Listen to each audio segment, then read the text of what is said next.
Well, they got him. They got him after all. I mean, it only took, about a day and a half or so here.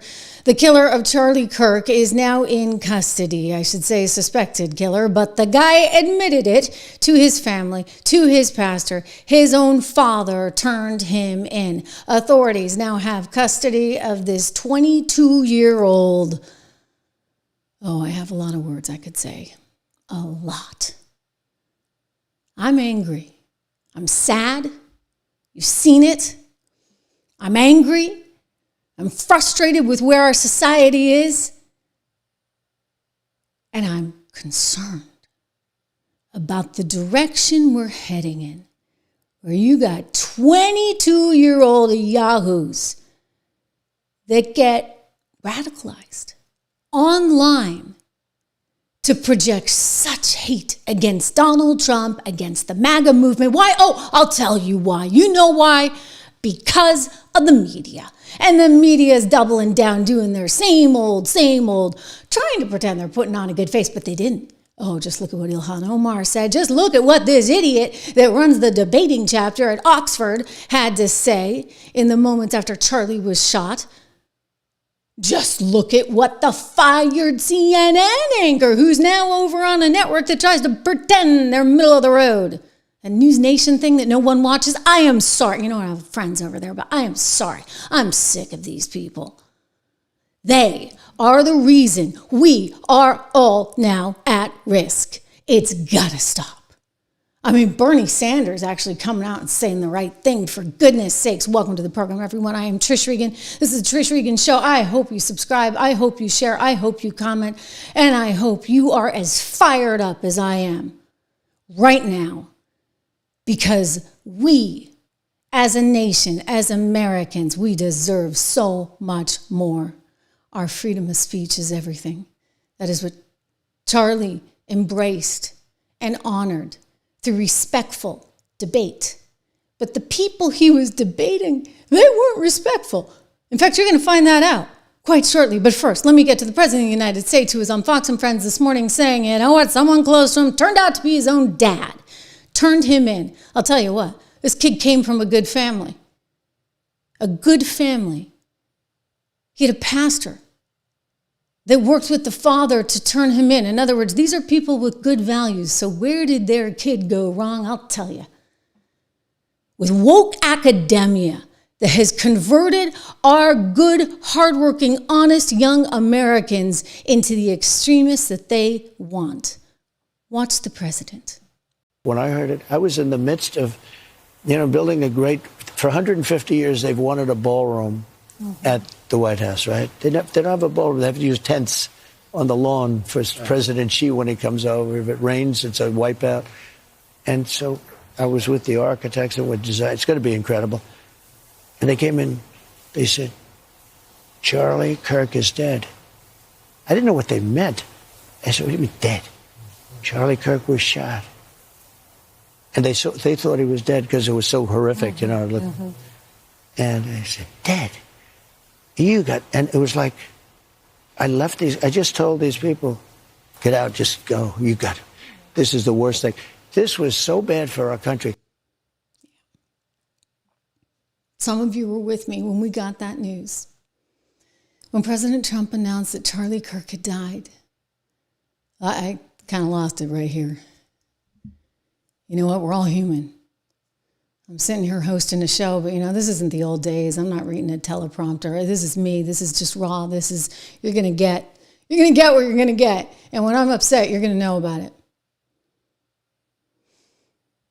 So I started crying, and I may cry again today. I mean, I'll tell you, it's been a rough week. I knew this guy going back some 10 years. I mean, when he was still a kid, and I was like, wow, he's good.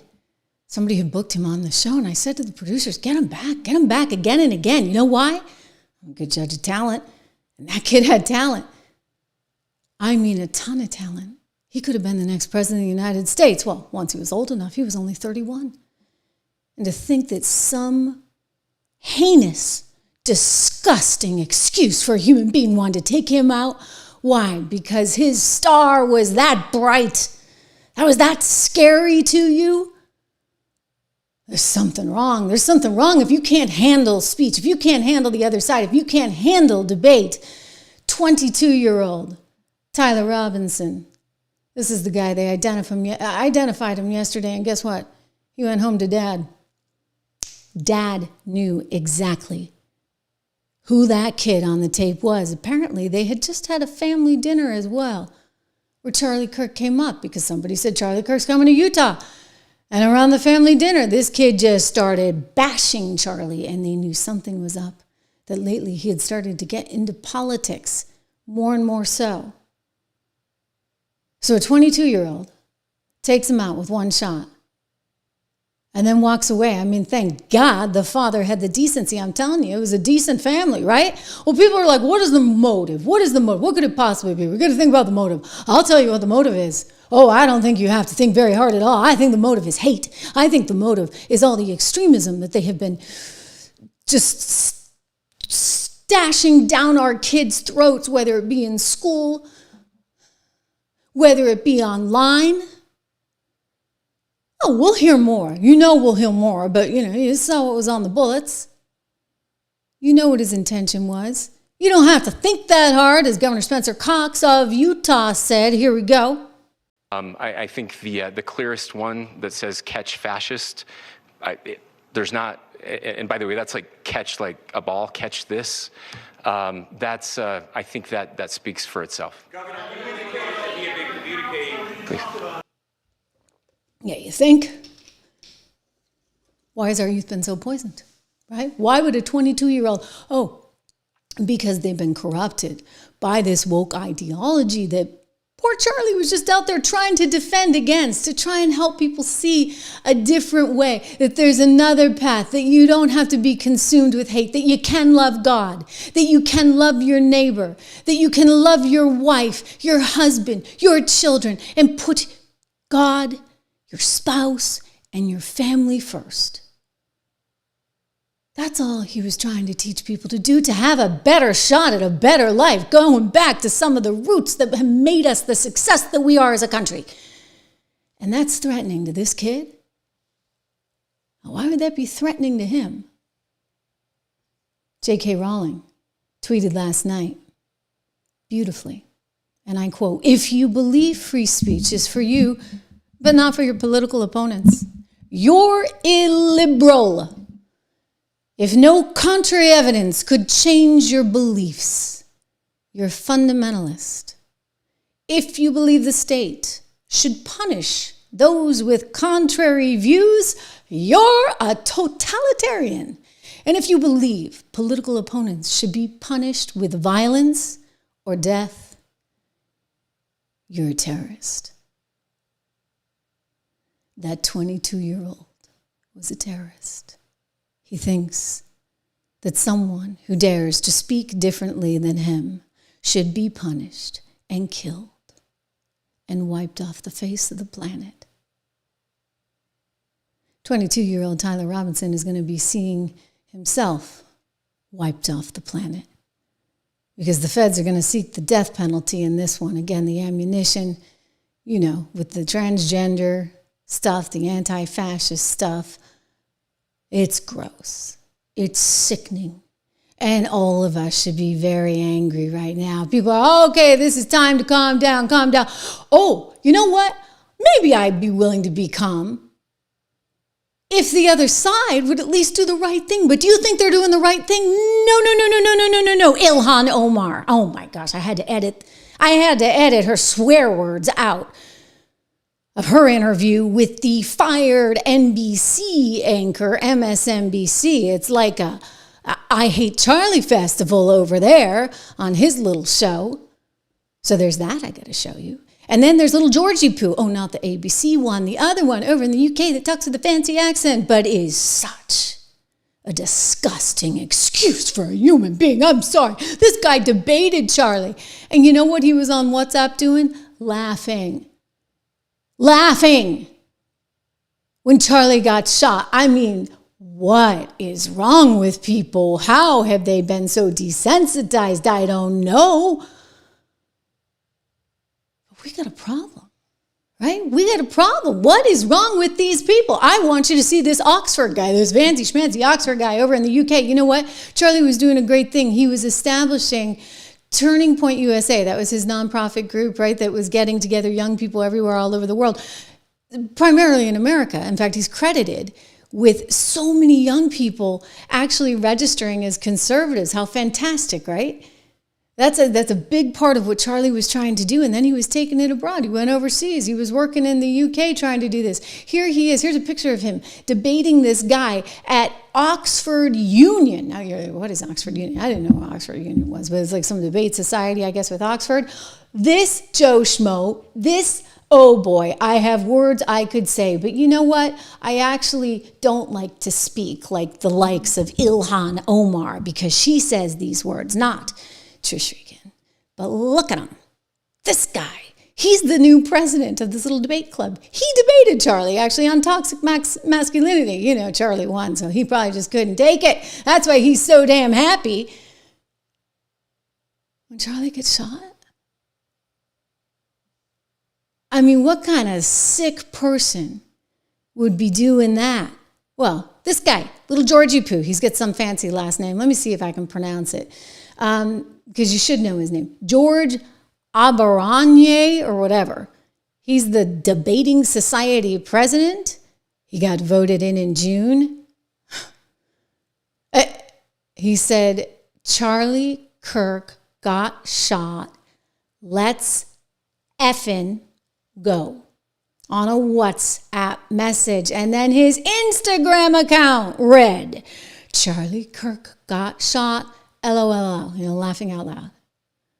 Okay, so now Oxford Union is criticizing the students' comments and saying that they firmly oppose all forms of political violence. Blah, blah, blah, blah, blah. They're like, oh my. Get rid of the guy. Expel him. Gone. You know what? We do not want violence in our society. We don't want it in the UK society either. We certainly don't want it in a so-called debate society. Thank you very much. Oxford Union, you should be ashamed. Here he is. I don't know how to say his last name. We're going with Georgie Poo. To effectively create change in the world we desire. And Side Prop will argue that at times there is simply nothing else that can be required other than violent retaliation. And this is a view I wholeheartedly agree with. The view that some institutions are too broken, too regressive, too oppressive to be reformed. Like cancers of our society, they must and they should be taken down by any means necessary. Any means necessary. So Charlie was a cancer in society that needed to be taken down, any means necessary. And that is, I guess, why, despite the fact that you were debating him because, you can debate, but you lost. That's why? That's why, little Georgie Poo, you decided to go on WhatsApp and say, let's effing go? Charlie Kirk got shot? Let's laugh about it on my public Instagram post? What a bad person. Get rid of him, Oxford. Get rid of him. Okay, I'm sorry. You know what? You've got to. There's a difference, right, between free speech and promoting violence. And when you're laughing about somebody getting shot because they're just going out there trying to have an honest debate with college kids, that's violent.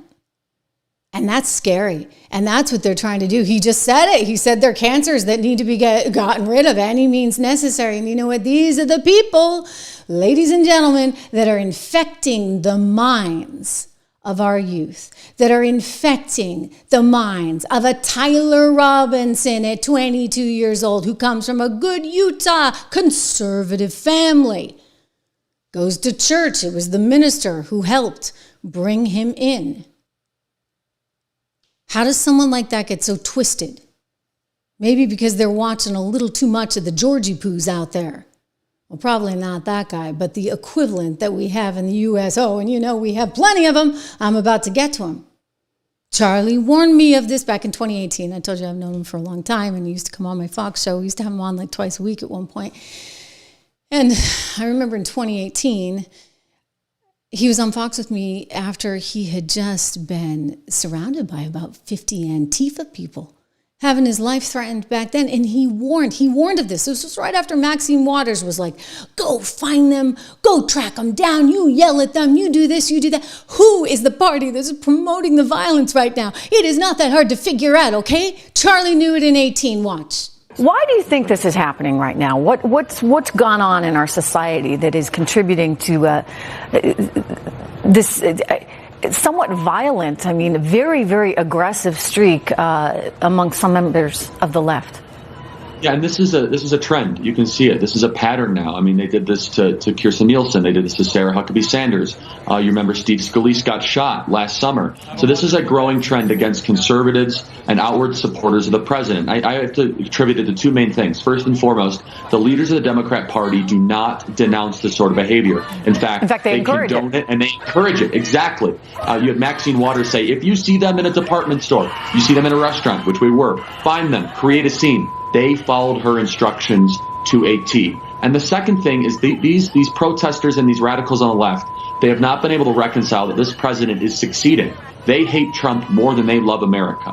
They hate this president so much because they thought they were going to have the fundamental transformation of America with the election of Hillary Clinton, and they still cannot reconcile that he's succeeding, cutting taxes, growing the economy, fighting terror effectively, and he wants to go after allies of the president, which is, of course, Candace and I are two of those. It just bothers me that it's so much intimidation that they're using. Intimidation indeed, right? So Charlie was used to it. He'd been around it for a while. He was warning of it for a while. And think about this. That was 18. Charlie was saying, hey, they're just mad that this president is having all this success. You bet they were mad. Think about how mad they are now. The president's having a lot of success. And so what do? Oh, they talk about how we need war. We need to wage war. I mean, who are these people? I want you to see Dan Goldman, the representative from New York. He's the guy that was carrying Biden's water nonstop, lying through his teeth. And then you got the senator from Connecticut, one Chris Murphy. Disgusting what he said. Listen. Do whatever is necessary in order to save the country. Some in the war right now to podcasters come to their senses and recognize that this is not war. Like we're in a war right now to save this country, and so you have to be willing to do whatever is necessary in order to save the country. Some in the sort of far right, podcasting sphere who make money off this kind of rhetoric. They're talking about war. That there's a war targeting conservatives. That is incredibly dangerous. And I hope these far-right podcasters come to their senses and recognize that this is not war. But wait a second. What did we just hear? What did we just hear from Senator from Connecticut, Murphy? Oh, yeah, this is war. Oh, and I got more where that came from. Meanwhile, NBC's parent, Comcast, is like, we want civility. Can we please have some civility? They're saying that they want civility. Isn't that rich?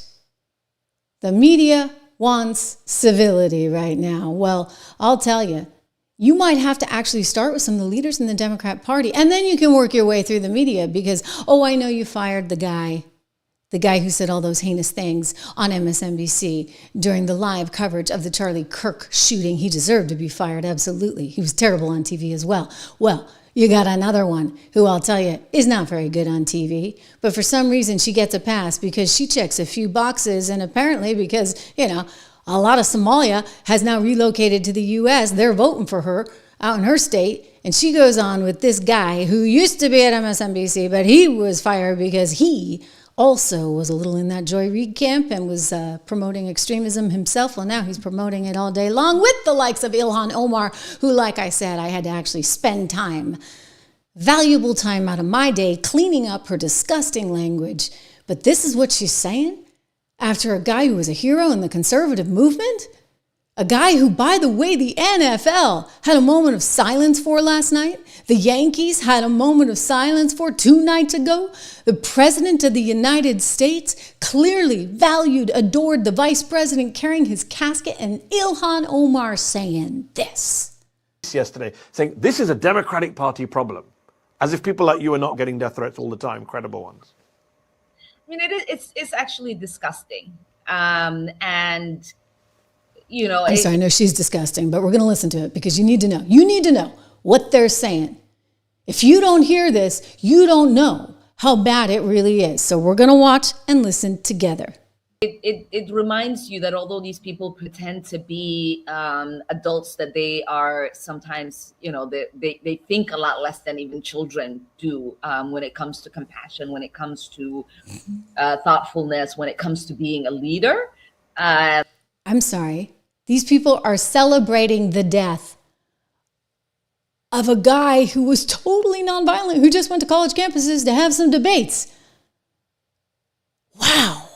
I did expect the president's address to the nation would have been a lot more compassionate filled. It would have been less partisan.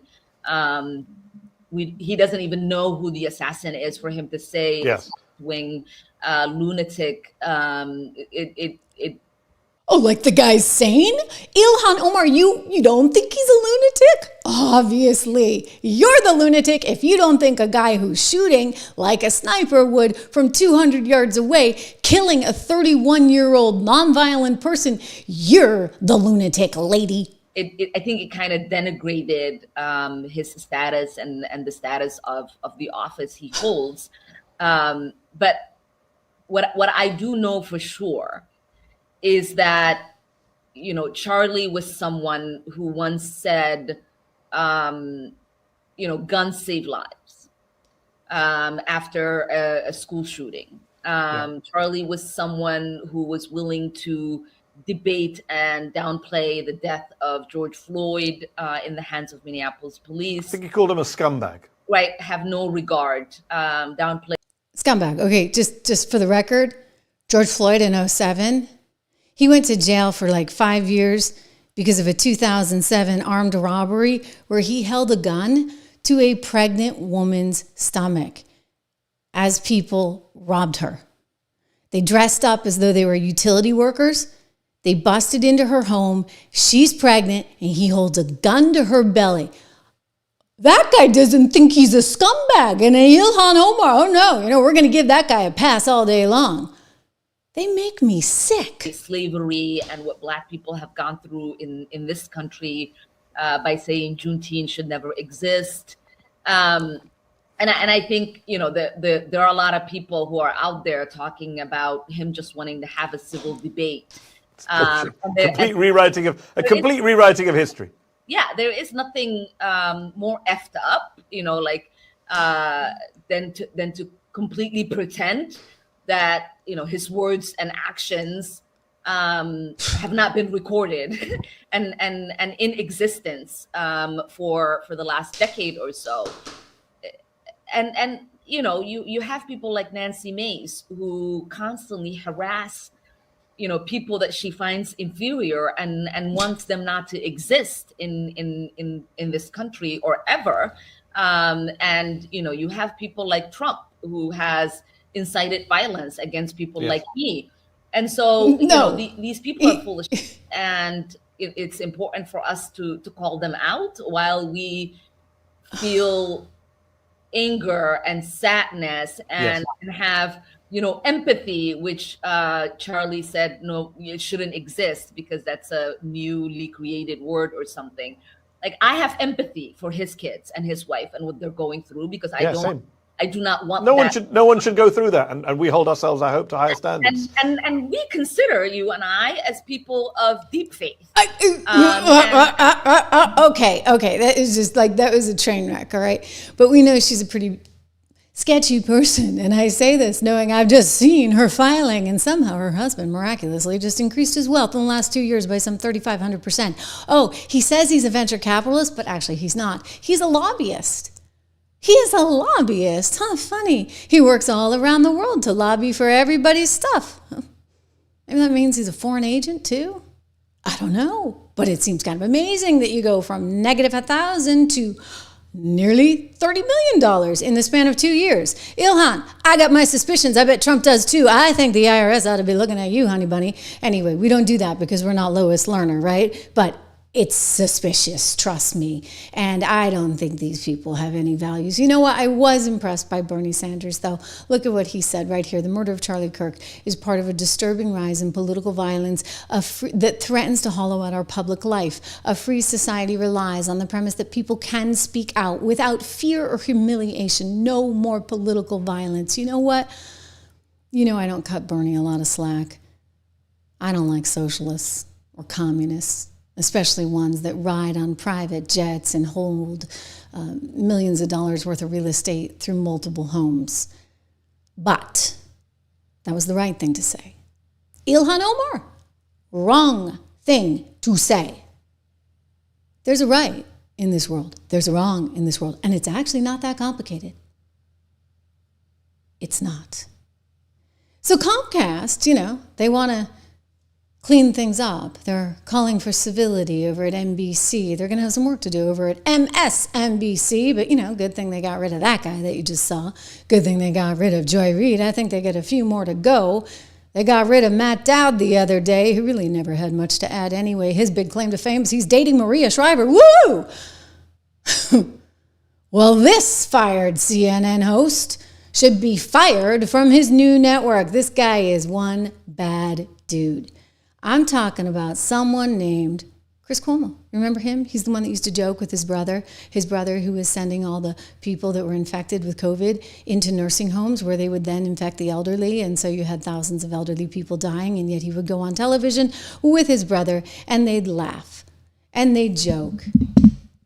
And he made a big giant fool of himself there, and he's continuing to do it. Oh, here. Well, my friend Benny Johnson had a thing to say. He brought Benny on to talk about Charlie and his legacy, and he started to blame Benny and blame Charlie and say, well, you guys are dishing it out and it's all for money, blah, blah, blah. Can we fire him again? I know some of the people over there. I think they should take a look. Maybe I should make some calls. This guy, he wants attention, okay? And I hate to give it to him, but you got to see this. I don't really care how we got here so much. There is a lot of blame to go around. I do not see you guys as victims. You give as good as you get.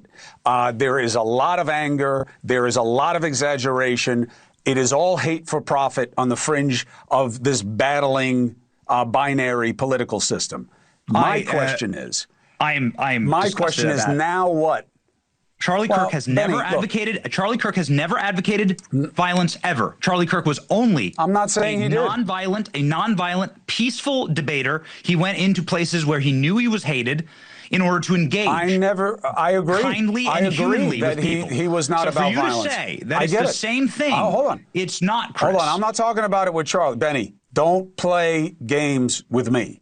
I'm giving you latitude because you deserve it, because this was your friend and this is scary and it hurts and it could have just as easily been you. Okay, you know what this reminds me of? He's been taking lessons from Bill O'Reilly. That is like a direct move out of Bill O'Reilly. He gets Bill O'Reilly on his show now and then, and now he's trying to copy Bill O'Reilly because that is totally a Bill O'Reilly expression. I'm sorry, Chris, come up with something new, would you, buddy? You just insulted Benny then, I guess. You said, oh, Charlie's not violent, but you're violent. Benny, did you hear him say, you guys are dishing it out for profit? I heard that. Benny heard it. Let's listen. Humanization is wrong. It's wrong. And There's no question, but Benny, you'll never be able to chew me out, Chris, because I'll never dehumanize. Benny, if I hear that Joe Biden gets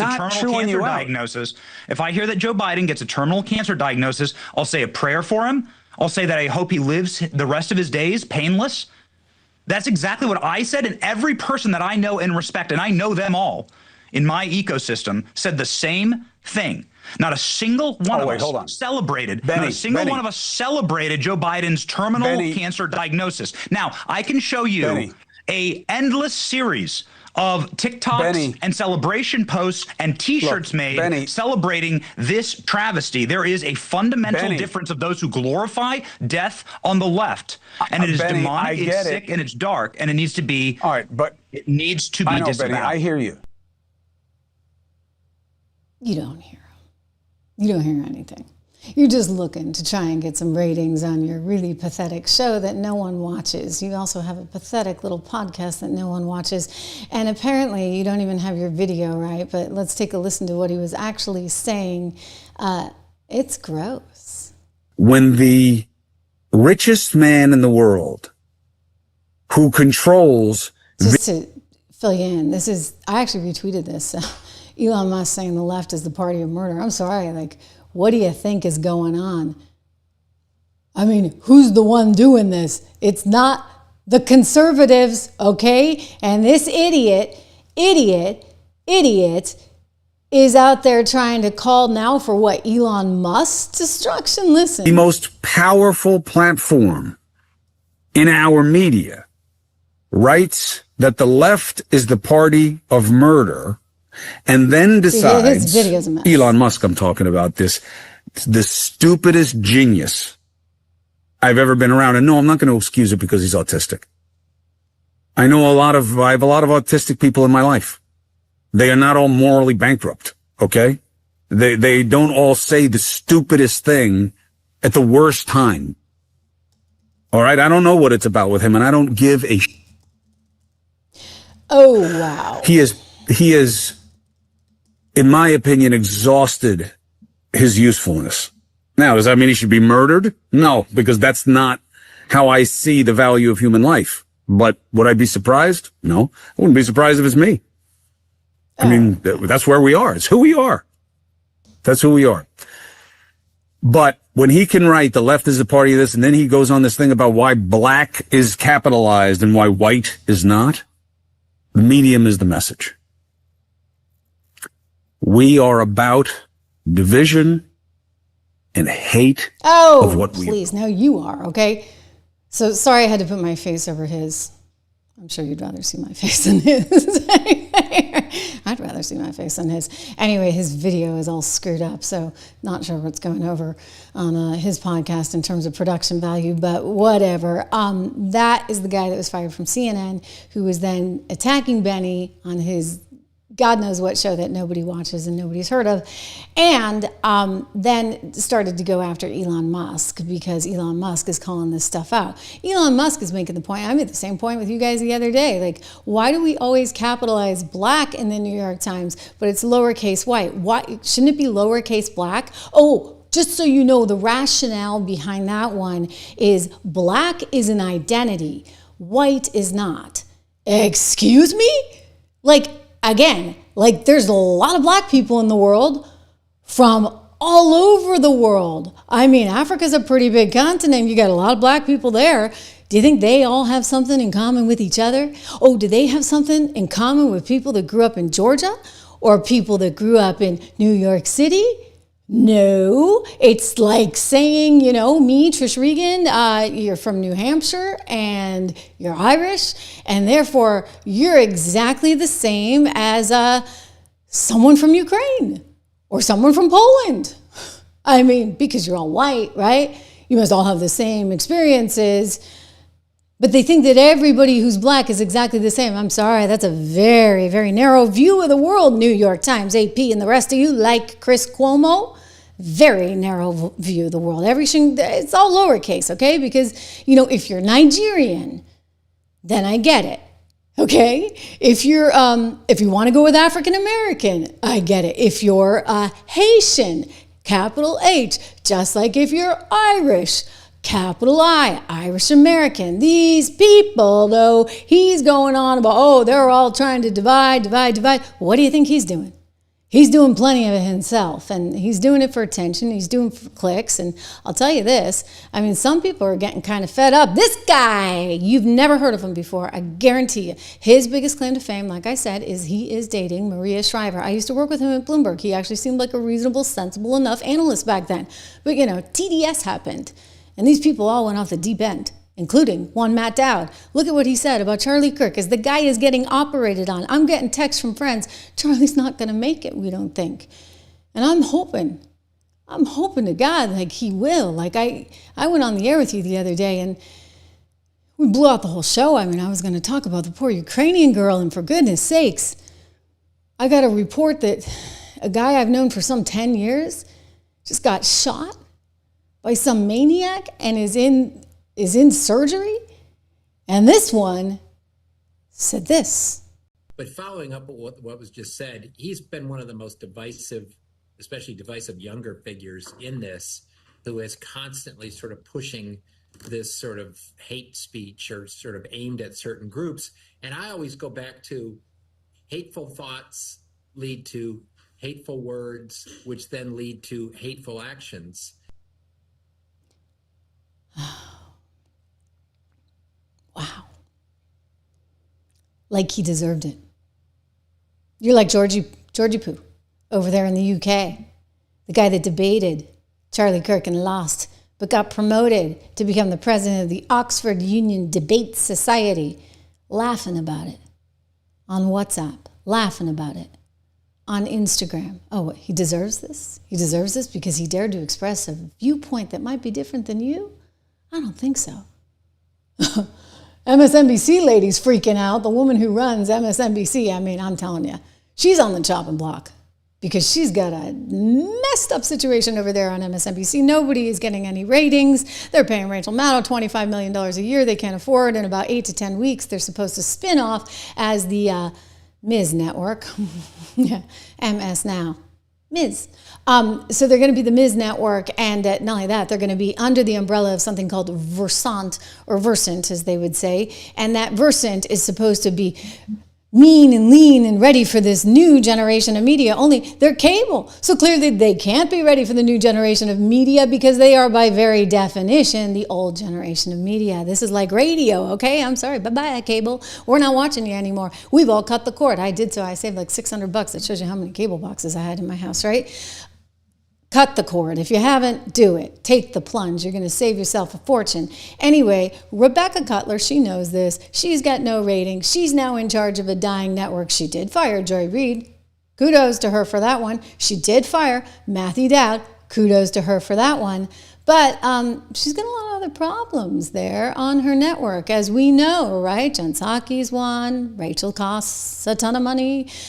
I'm sure you could keep Chris Hayes, who looks just like Rachel, right in that slot. Kind of sounds like Rachel, too. Same kind of like staccato in the voice. Just keep him. He's cheaper. That would be my advice. Statement from MSNBC President Rebecca Cutler. During our breaking news coverage of the shooting of Charlie Kirk, Matthew Dowd made comments that were inappropriate, insensitive, and unacceptable. We apologize for his statements, as he has. There's no place for violence in America, political or otherwise. That was at 7:01 last night. Or maybe night before. Gosh, I gotta tell you guys, these days are kind of, unfortunately, just like blurring into each other, right? It's been quite a week, I think, for all of us. We'll talk a little bit more about that coming up because you've been grieving with me, and I love you for that because I don't feel alone in this. I have all of you. We're coming up on 1 million subs, and you're as upset as I am, and we're in this together, and Charlie's legacy is gonna live on. But I would just say that that was not enough. So at 7 o'clock, she tweets that out. I retweeted it saying, hey, MSNBC, not enough. Guess what they did? Within an hour, they got rid of the guy, Matt Dowd. Bye, bye, bye, bye. I don't think he cost them much, but, you know, every penny counts these days. And he's not doing you any favors, so they fired him. And he deserved to be fired. You know who else deserves to be fired? And I guarantee you she's not costing you that much, but she's terrible on television, and she's lighting a fire all the time, all day long. The one with the drapey hair that I call the wallflower. She should not be working in TV. I think she used to be some kind of a political op, like running campaigns and stuff. Oh, yeah, she's the one that hated Sarah Palin so much. She really shouldn't be on TV. But you know what? Who am I to say? Rebecca, I could do a much better job handling your network, but that would actually make me an MSNBC employee. Okay, here's Nicole. The permission structure for violence. You've got polls about political violence. Democrats don't think it's a good idea. Only Republicans. Only people inclined to consume conservative media are now, I think, upward of 50% say that if necessary, violence is okay. You've only got the conduct on one of the two sides. You see, they think it's us. But I would just say the evidence, the actual evidence, who does it point to? Da-da-da, drum roll, please, them. I just don't even know why there aren't uprisings all over the country, and maybe there will be. People need to start taking to the streets. This is a dictator. You know, there needs to be unrest in the streets for as long as there's unrest in our lives. Enemies of the state.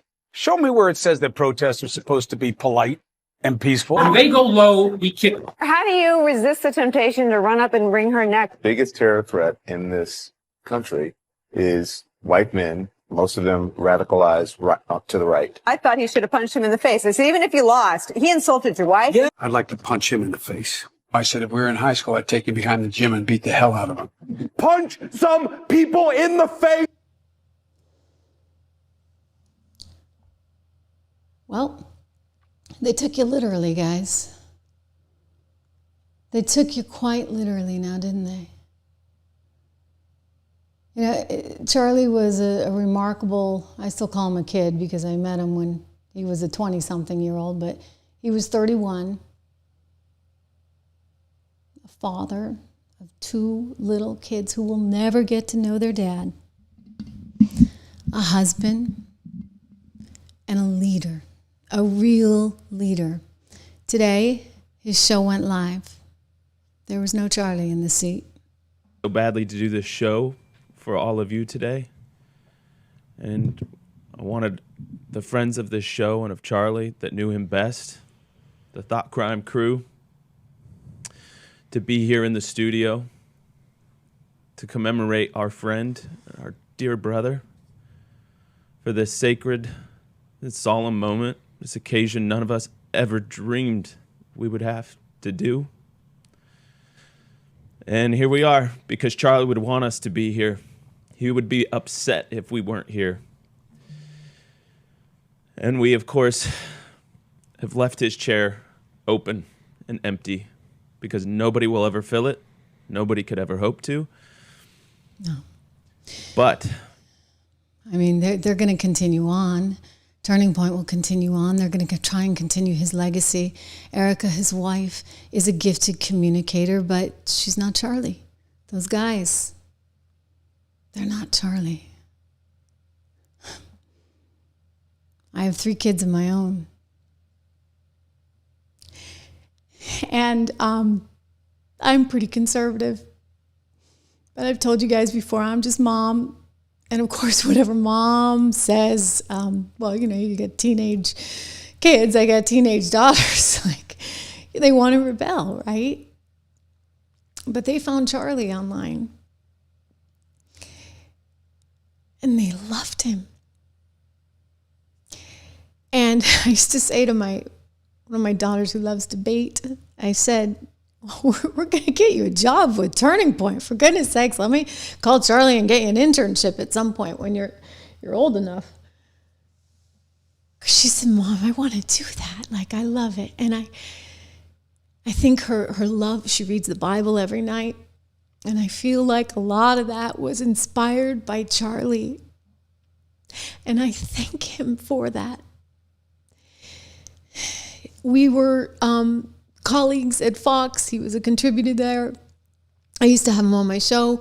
We were colleagues in the sense that we both have the same company that represents our podcasts. And, you know, I can remember occasionally during COVID, I didn't have anything to do. I think the way my Fox contract had worked when I left, they still owned me for a while because they couldn't fire me. I was under contract. And so we parted ways, but they had to pay me. But part of the deal was I couldn't go on TV, but I could go on radio. So I went on Charlie's radio show. I'd fill in now and then because I really didn't have too much else to do. It was COVID, and his team was wonderful. They were always so gracious, as was he. And I just can't believe we're living in a world now where our young people don't have that. And we're all grieving in this together. My kids are sad. They're upset. They keep saying, I don't understand. I don't understand. Mom, how could somebody do such a thing? Mom, how come they couldn't save him? Because the blood loss was that massive. When you hit the artery like that, they couldn't stop it.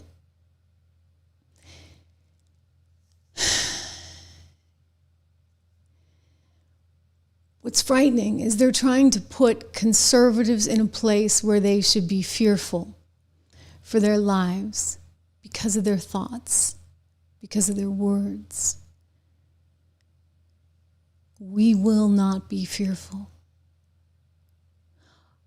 Our movement cannot, will not be stopped. if anything, the memory of Charlie and what they did should inspire everyone every day. His love of God, his love of family, his love of country, his love of community, that lives on in all of us. Remember that. Don't let them shut you up. You have a voice in all of this. I have a voice. Here together. Look, for goodness sakes, guys, we're coming up on 1 million subs. Who would have thought? The little Trish Regan show, okay? I started this maybe, I want to say 1.5 years ago, religiously coming on the air every day. One of these days I'm going to get a permanent time. I know everybody wants me to do that. It's hard. I get 3 kids. It depends on what's going on, right? But I really am trying. And I want to be live. I want to be live with you because to me, live is just so exciting. And there's a pressure here and there's an honesty and there's a vulnerability. And, you know, hey, we've been together when the camera's gone out. We've been together when the audio is not working. We were together when Charlie Kirk was shot and when Charlie Kirk was announced dead. And when I say we're on the front lines of history, together I mean it. So stay with me. Make sure, if you have not subscribed, make sure you subscribe to this show. This is a movement that is unstoppable. We have tremendous leadership in one Donald Trump. And there's more where that came from. A very deep bench of talented, intelligent people that want what's best for you and want what's best for the country. Charlie, rest in peace. I love you all. I love you all for grieving together with me. It's been kind of therapeutic in a way, and I hope that I've been able to give you some comfort in some way. This is a great nation.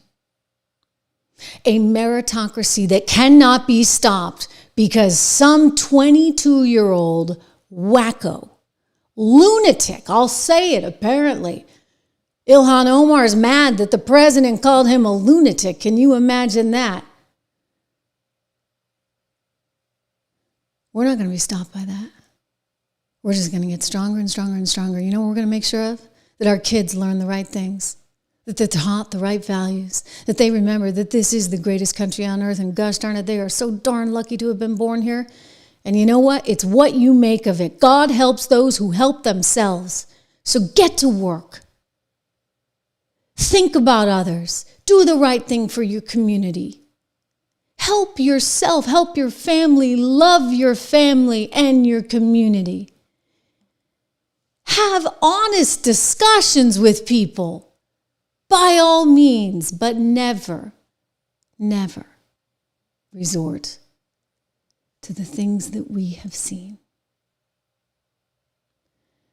I am here with you. I will be here with you all weekend. We'll continue updating you on everything. We are commercial free. There's no money being made in any of this. It's not the time, it's not the place. Just you and me. Let me know what you think. Thank you, TRR. Thank you. J. Paul, thank you, Ian. For any trolls out there, yes, Ian is right. Get a conscience, for goodness sakes. Oh, gosh. Ian, let me get you back here. I'm trying to add you to the broadcast. Yes, get a conscience. Maybe find God. You'd be amazed at what a little healthy dose of religion can do. And to the good ones out there, 99% of you are all good. 99.99% of Americans are all good. We're going to be good together. Have a wonderful weekend, and I'm going to see you soon.